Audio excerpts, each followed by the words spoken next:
Hey guys, welcome to engineers byte. Data feature के बारे में लास्ट टाइम डिस्कस किया था। मोस्टली चीज़ें मेरे ख्याल से मैंने कवर अप कर ली थी, लेकिन अभी बहुत सारी चीज़ें अभी बता रहा हूँ अभी आपको डेटम्स के। और ड्राइंग्स में कैसे नोटेशंस वगैरह करनी है उसके लिए बहुत टाइम लगेगा एक्चुअली, और मुझे भी वक्त नहीं लगता, नहीं तो otherwise I will get more data and more things to make videos and all things, but hopefully I can take out the time and get you what you want। ठीक है, तो ज़्यादा वक्त नहीं लूँगा, सीधे टॉपिक पे आता हूँ। तो आज का जो टॉपिक है डेटम ही है। डेटम के बारे में आज बात करते हुए आगे चलते हैं।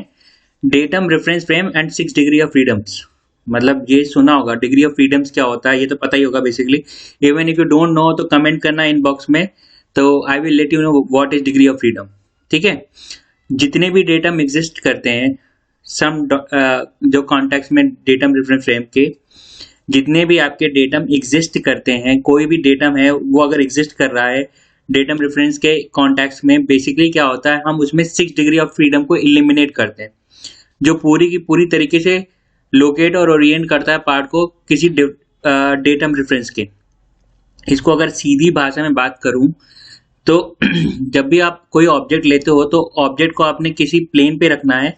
उसमें क्या होता है, 6 डिग्री ऑफ फ्रीडम्स होते हैं। अब वो 6 डिग्री ऑफ फ्रीडम के बेसिस पे हम आइडेंटिफाइड करते हैं कि ऑब्जेक्ट को कैसे प्लेस आउट करना है। ठीक है, और इसको और इजी समझो तो ऐसे होता है कि जब ऑब्जेक्ट को रखा जाता है तो उसमें फ्रीली, मतलब एक सिंगल प्लेन ले लिया हमने, तो उसमें 3 रोटेशंस होंगे ऑब्वियसली, एक्स वाई और जी, मतलब लीनियर रोटेशंस होगी कोई ऑब्जेक्ट की, तो वो 3 ही तो होंगी। ठीक है, किसी प्लेन के रिगार्ड में, किसी डेटम प्लेन के रिगार्ड में अगर कोई आपने ऑब्जेक्ट फ्रीली रख दिया तो वो उसके 3 लीनियर डिस्टेंसेस होंगी, उसी जिसको पोजीशन कंट्रोल करता है बेसिकली। ठीक है, दूसरी जो होती है रो पोजीशन एंड कंट्रोलिंग के लिए होती है। पहली जो बेसिकली होती है वो लीनियर डिस्टेंसेस के लिए होती है, जो डिस्टेंस की दूरी यानी कि एक्स वाई जेड को कंट्रोल करता है कॉन्टेक्स्ट में। उसके बाद होती है पोजीशन एंड कंट्रोलिंग, जिसमें रोटरी पोजीशन को हम कंट्रोल करते हैं, ओरिएंटेशन ऑफ पार्ट को। और तीसरी जो होती है वो ट्रांसलेशनल डिग्री होती है फ्रीडम की, तो जिसको हम रोटेशनल डिग्री के रिस्पेक्ट में अगर शो करेंगे तो यूवी एंड डब्ल्यू के फॉर्म में दिखाया जाता है। इसको अगर इसका रूल आप आओगे तो आपको इमेज में दिखाई देगा 3-2-1 रूल होता है। इसमें क्या होता है, 3-2-1 रूल होता है जो पॉइंट ऑफ कॉन्टैक्ट के बेसिस पे कंसीडर किया जाता है। 3-2-1 रूल क्या होता है, 3-2-1 रूल बेसिकली होता है कितने मिनिमम नंबर ऑफ पॉइंट जो होते हैं आपके कॉन्टैक्ट में होते हैं जब आपका डेटम पार्ट या डेटम फीचर उसके ऊपर रखा जाता है।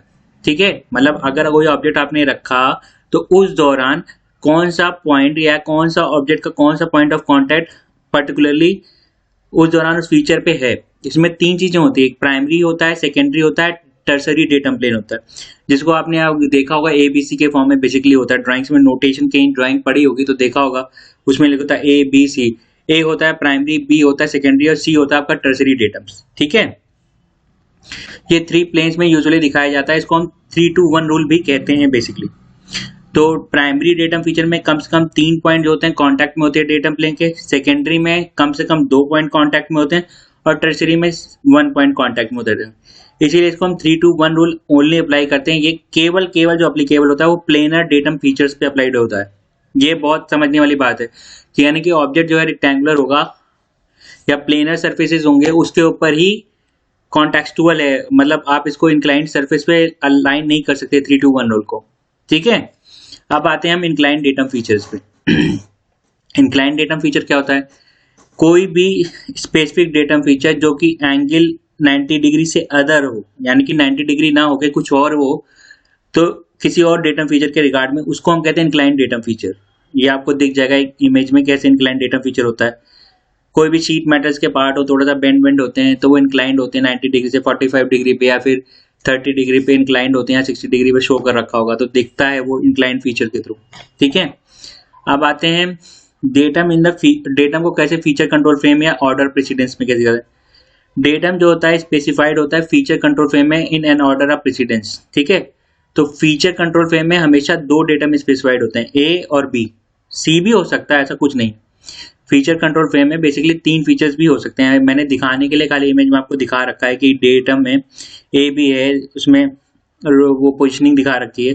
तो डेटम ए जो होता है प्राइमरी डेटम होता है, डेटम बी जो होता है सेकेंडरी डेटम होता है, और थर्ड डेटम को हम टर्सरी डेटम कहते हैं, जो कि आप इसको स्पेसिफिकली ऐसा नहीं कि ए बी सी ले सकते हो, आप सी बी ए भी ले सकते हो, बी सी ए भी ले सकते हो, वॉट एवर जो चाहते हो उस ऑर्डर में ले सकते हो, ये आपके ऊपर डिपेंडेंट है।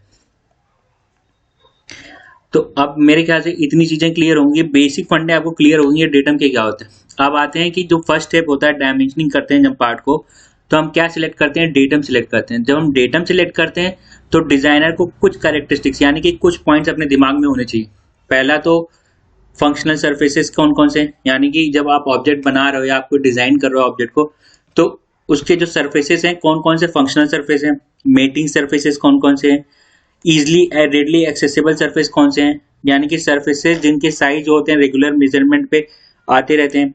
डेटम जो होता है बेसिकली बहुत ही इंपॉर्टेंट होता है, और जब हम इसको सिलेक्ट करते हैं तो ये बहुत ही इंपॉर्टेंट और भी हो जाता है कि हम पर्टिकुलरली कैसे इसको अलाइन करेंगे, मेट्स के थ्रू कैसे दिखाएंगे, यानी कि ऑब्जेक्ट में कौन कौन से पॉइंट्स लेंगे, कैसे फीचर्स को ओरिएंट करेंगे, उसकी कंट्रोलिंग कैसे करेंगे, कौन सी टॉलरेंसेस स्पेसिफाइड करेंगे पर्टिकुलर उस कॉन्टेक्स्ट में, ठीक है, पार्ट्स में। तो जो पार्ट्स सिमेट्रिकल हैं, आइडेंटिफिकल फीचर्स हैं, या उन आइडेंटिफिकेशन ऑफ डेटम फीचर थोड़े डिफिकल्ट हो जाते हैं, ठीक है। तो datum feature should be physically identified. Datum feature एक तरीके का हो गया आपका फिजिकली आइडेंटिफेबल होता है। इसमें एक्चुअली क्या होता है, डिजाइनर को थॉट प्रोसेस डेवलप करना पड़ता है। तो डिजाइन इंजीनियर बनने का मतलब ये नहीं होता कि आप पर्टिकुलरली ड्राइंग उठाई और कॉपी पेस्ट करने लग गए, ठीक है। डिजाइन इंजीनियर का मतलब होता है कि आपने ड्राइंग उठाई, आपने उसमें से कुछ कॉन्टेक्चुअल पॉइंट निकाले, अपनी थॉट प्रोसेस डेवलप की कि ऑब्जेक्ट को जब आप बना रहे हो तो अपने माइंड सेट में रखा कि ऑब्जेक्ट अगर आप खुद डेवलप कर रहे हो तो आप कैसे बनाओगे। मेन डिजाइन इंजीनियर वो होता है जिसके माइंड थॉट प्रोसेस में ये चीजें आ रही हो कि आपने जब ऑब्जेक्ट बनाना चालू किया तो आपने क्या क्या ध्यान रखा, क्योंकि नीचे आपके टर्नर है, लेथमैन्स हैं, एक्सेट्रा, कोई भी वर्कर है, उसको समझ में वो चीजें आनी चाहिए। And you are on that point, अगर आपने वो थॉट प्रोसेस अपने माइंड में डेवलप कर लिया, then you become a design engineer. You need to develop a things जो कि इजिली एक्सेसिबल हो, यानी कि लोगों की समझ में आए। तो डेटम फीचर एक उसी तरीके का पार्ट है। अगर ये क्लियर हो गया ना तो ऑलमोस्ट डिजाइन इंजीनियरिंग में मेरे ख्याल से आपको चीजें कॉन्टेक्ट करने के लिए इश्यूज नहीं आते। डेटम एक बहुत ही अच्छा जीडीएनटी का टूल है जो समझना बहुत जरूरी है। इसको ड्राइंग में नोटेशंस कैसे करते हैं ये मैं आपको आगे डिस्कस जरूर करूंगा। होपफुली आपके बेसिक्स जो हैं डेटम्स के लगभग क्लियर हो गए होंगे। अभी मैं वीडियोस और बनाता रहूंगा साथ साथ में। अगर कुछ भी कमी हो या फिर कुछ भी XYZ आपको लगता है कि you need to add on, या मुझे लगता है कि मुझे ऐड ऑन करना चाहिए, तो you can comment below and please don't forget to subscribe. Hope so my video give you some worth it. वो रील्स वगैरह तो शायद मच बेटर होगी कि कुछ आप नॉलेज गेन करो। And have a good day guys, and hope so आपको इंजीनियर बाइट का ये टॉपिक अच्छा पसंद आया होगा। थैंक्स।